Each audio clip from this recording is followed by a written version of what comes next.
Sejarah kemasukan sistem Torrens merupakan sistem pentadbiran tanah yang dipakai di Malaysia berasaskan pendaftaran tanah.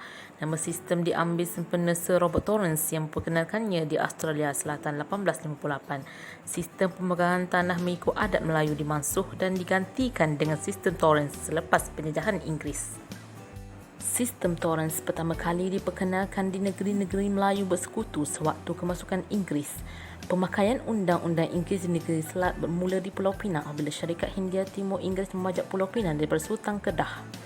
Pemakaian Undang-Undang Tanah Adat Melayu dan Islam di Melaka berakhir pada 1861. Sistem Torrens diperkenal oleh penjajah Inggeris pada 1882 di Selangor melalui Peraturan Tanah Am.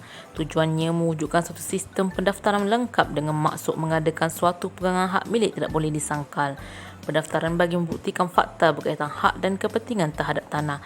Prinsip utamanya adalah prinsip cermin dan takbir. Sejarah pembentukan Kanun Tanah Negara. Sebelum penjajahan Inggeris, negeri Melayu mengamalkan Undang-Undang Islam dan Adat. Sebelum 1 Januari 1966, semua negeri mempunyai dua sistem pemegangan tanah berlainan.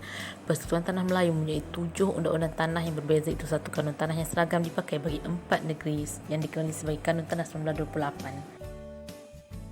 5 undang-undang tanah yang berlainan dipakai di 5 buah negeri Melayu tidak bersekutu dan sistem surat ikatan Inggeris yang baksanya dipakai di Pulau Pinang dan Melaka. Satu akta khas juga telah digubah dan diluluskan bagi memansuhkan surat ikatan Inggeris di Pulau Pinang dan Melaka dan ditukarkan kepada sistem Torrens. Setelah merdeka, timbul hasrat bagi mewujudkan satu undang-undang tanah yang seragam bagi seluruh negara.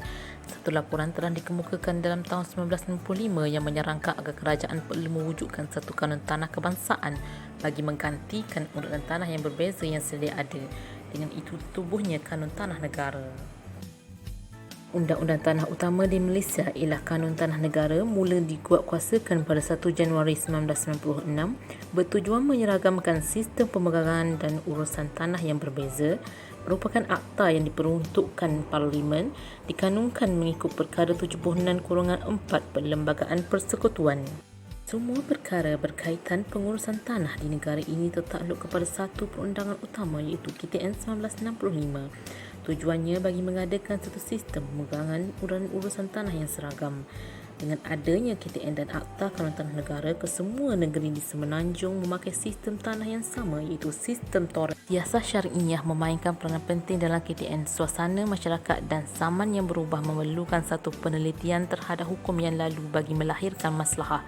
Pemakaian siasah dalam mengeluarkan hukum semasa wajar diberi perhatian. Oleh itu, siasah perlu dipelajari dan difahami masyarakat agar hukumnya tidak ditelah tafsir.